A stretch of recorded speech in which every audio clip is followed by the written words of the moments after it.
بسم اللہ الرحمن الرحیم۔ حضرت ابراہیم علیہ السلام اور نمرود کا واقعہ۔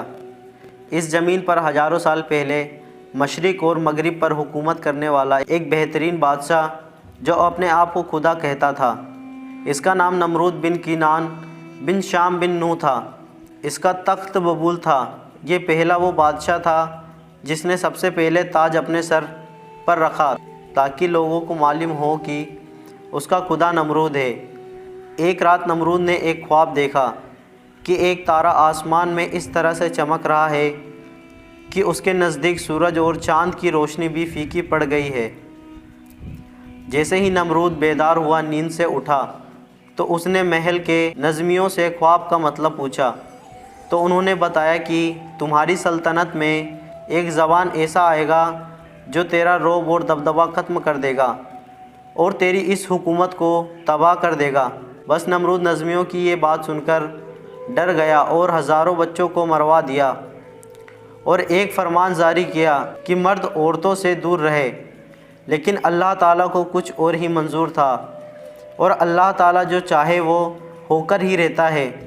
اللہ تعالیٰ نے اپنے خزانے میں سے اپنے خلیل یعنی اپنے نبی حضرت ابراہیم علیہ السلام کو دنیا میں بھیجا۔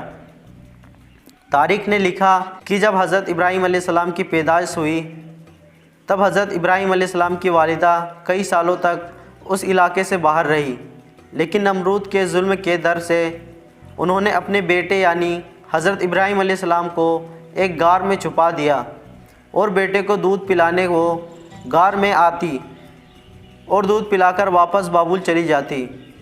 تقریباً 7 سال تک آپ کی والدہ اس غار میں چھپا کر اپنے بیٹے کی پرورش کرتی رہی۔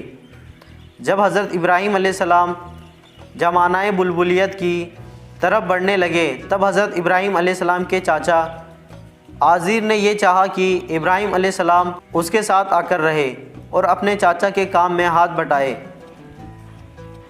حضرت ابراہیم علیہ السلام جب شہر میں آ کر رہنے لگے، تب حضرت ابراہیم علیہ السلام نے دیکھا کہ کوئی سورج کی عبادت کر رہا ہے، تو کوئی آگ کو خدا مان رہا ہے، اور کوئی بتوں کو اپنا خدا مان رہا ہے، تو کوئی نمرود کو خدا کہہ رہا ہے۔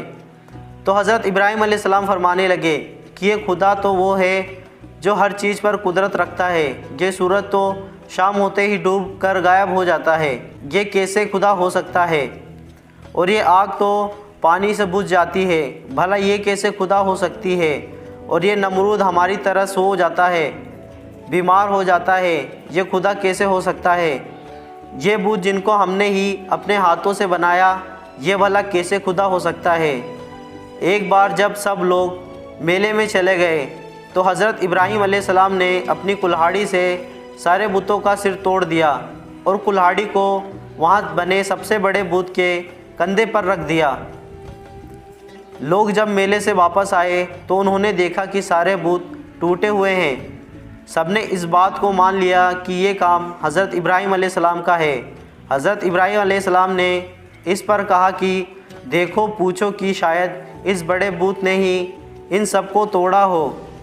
سب حیرت سے ابراہیم علیہ السلام سے کہنے لگے کہ یہ پتلا بھلا کیسے توڑ سکتا ہے؟ اس کے بعد حضرت ابراہیم علیہ السلام فرمانے لگے کہ میں بھی تو یہی کہنا چاہتا ہوں کہ جب یہ بت کسی کو توڑ نہیں سکتا تو پھر یہ ہمارا خدا کیسے ہو سکتا ہے؟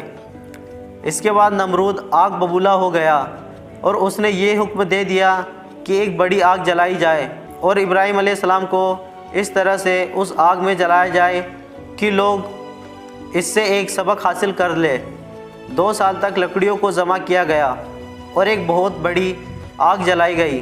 تو فرشتوں نے اللہ تعالیٰ کی بارگاہ میں ایک فریاد کی کہ اے اللہ، ہمیں حکم دے کہ ہم تیرے خلیل کو بچا سکیں۔ تو اللہ تعالیٰ نے فرشتوں سے کہا، جاؤ دیکھو، اگر ابراہیم تم سے مدد چاہے تو ضرور اس کی مدد کرنا۔ ہر ایک فرشتہ حضرت ابراہیم علیہ السلام کے پاس آ کر کہنے لگا کہ اے اللہ کے نبی حضرت ابراہیم علیہ السلام، آپ حکم کریں کہ ہم آپ کی مدد کریں۔ تو حضرت ابراہیم علیہ السلام نے فرشتوں سے کہا، اے فرشتوں، میرا دوست میری مدد کرے گا، میرا اللہ خود میری حفاظت کرے گا۔ اس کے بعد جیسے ہی نمرود نے لوگوں کو حکم دیا کہ اللہ کے نبی حضرت ابراہیم علیہ السلام کو آگ میں ڈال دیا جائے، جب حضرت ابراہیم علیہ السلام کو آگ میں ڈالا گیا اور آپ آگ کے درمیان پہنچنے ہی والے تھے کہ اللہ تعالیٰ نے آگ کو حکم دیا کہ اے آگ میرے ابراہیم پر ٹھنڈی ہو جا۔ جیسے ہی اللہ تعالیٰ نے آگ کو حکم دیا کہ اے آگ تو میرے ابراہیم پر ٹھنڈی ہو جا، تو وہ آگ حضرت ابراہیم علیہ السلام کے لیے گلزار بن گئی، اور حضرت ابراہیم علیہ السلام مطمئن ہو کر اس آگ کے اندر اللہ کا شکر ادا کر رہے تھے۔ یہ سب دیکھ کر نمرود کی فوج حیران اور پریشان ہو گئی اور نمرود سے کہنے لگی کہ اے نمرود، ہمارے خداؤں سے زیادہ طاقتور تو ابراہیم کا خدا ہے، آگ تو اس کا کچھ بھی نہیں کر پائی۔ نمرود نے کہا اچھا ایسا ہے۔ اس کے بعد حضرت ابراہیم علیہ السلام کو بلا کر نمرود ان سے کہنے لگا جاؤ اپنے خدا کو کہہ دو کہ کل وہ اپنی فوج تیار کرے اور میں بھی اپنی فوج تیار کرتا ہوں، کل مقابلہ روبرو ہوگا۔ نمرود جو پوری دنیا پر حکومت کرتا تھا، اس وقت زمین کا سب سے بڑا بادشاہ تھا، اس نے اپنی فوج کو تیار کیا اور ایک اونچی عمارت پر نمرود کھڑے ہو کر کہنے لگا کہ کوئی ہے مجھ سے طاقتور تو میرے سامنے آئے اور میرا مقابلہ کرے۔ اس کے بعد اللہ تعالیٰ نے مچھروں کو حکم دیا کہ جاؤ اس نمرود کی فوج کو ختم کر دو۔ اچانک وہاں بڑے بڑے مچھر آئے اور نمرود کی فوج کے ایک ایک شخص کا خون اور گوشت کھا گئے۔ نمرود بہت حیرانی کے ساتھ اپنی فوج کا یہ حال دیکھ ہی رہا تھا کہ اچانک ایک لنگڑا مچھر نمرود کی ناک میں گھس گیا۔ نمرود پریشان ہو کر اپنے سر کو دیواروں پر مارنے لگا، کوئی مجھے بچائے، لیکن افسوس اللہ تعالیٰ کا عذاب جب آتا ہے تو کوئی بھی کسی کو بچا نہیں سکتا۔ اس کے بعد نمرود بھاگتا ہوا اپنے محل میں آیا اور بے چین ہونے لگا اور اپنے خادموں سے کہنے لگا کہ تم سب لوگ اپنے جوتوں کو اتار کر میرے سر پر مارو۔ اس کے بعد لوگوں نے اپنے جوتوں سے نمرود کے سر پر جوتے مارنا شروع کیا۔ جب نمرود کے سر پر کوئی جوتا مارتا تو اسے سکون ملتا، کیونکہ وہ مچھر نمرود کی ناک میں سے ہوتے ہوئے اس کی دماغ آ کر پہنچ گیا تھا۔ وہ مچھر دھیرے دھیرے اس کے دماغ کو چاٹتا رہا۔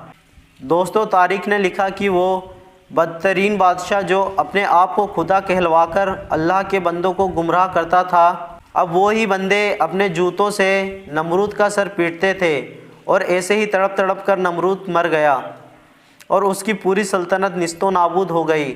بے شک اللہ کے سوا کوئی عبادت کے لائق نہیں، اور وہی ہے جو ہر چیز پر قدرت رکھتا ہے۔ سلام ہو اللہ کے نبی حضرت ابراہیم علیہ السلام پر۔ محترم عزیز دوستو، اس واقعے سے ہمیں سبق، نصیحت اور عبرت حاصل کرنی چاہیے کہ اللہ تعالیٰ اگر چاہے تو کسی کو بھی ایک پل میں فنار کر سکتا ہے، کسی کو بھی ایک پل میں ہلاک کر سکتا ہے۔ دوستو، اللہ تعالیٰ ہر چیز پر قدرت رکھنے والا ہے۔ اس واقعے سے ہمیں سبق ملتا ہے کہ نمرود جو مشرق اور مغرب پر حکومت کرتا تھا، جو اپنے آپ کو خدا ہونے کا دعویٰ کرتا تھا، جس کو اپنے طاقت، اپنی اولاد اور اپنی شہرت پر بہت گھمنڈ تھا، اسے ایک لنگڑے مچھر نے ہلاک کر دیا۔ یہ شان ہے پروردگار کی، وہ چاہے تو کمزور سے کمزور چیزوں کو بھی طاقتور پر غالب کر سکتا ہے۔ اللہ تعالیٰ ہر چیز پر قدرت رکھتا ہے، اگر وہ نہ چاہے تو ایک پتا بھی اپنی جگہ سے نہیں ہل سکتا، وہ نہ چاہے تو نہ ہوا چلے، اور وہ نہ چاہے تو زمین اناج نہ اگائے، وہ نہ چاہے تو انسان سانس بھی نہ لے سکے۔ یہ سب اس کی مرضی سے ہی ہوتا ہے، اور وہ ہر چیز پر قادر ہے۔ محترم عزیز دوستو، یہ نبیوں کے واقعات قرآن شریف میں اس لیے بیان کیا گیا تاکہ امت محمدیہ اس سب چیزوں سے عبرت حاصل کرے۔ امید کرتے ہیں آپ کو ہماری یہ ویڈیو پسند آئی ہوگی۔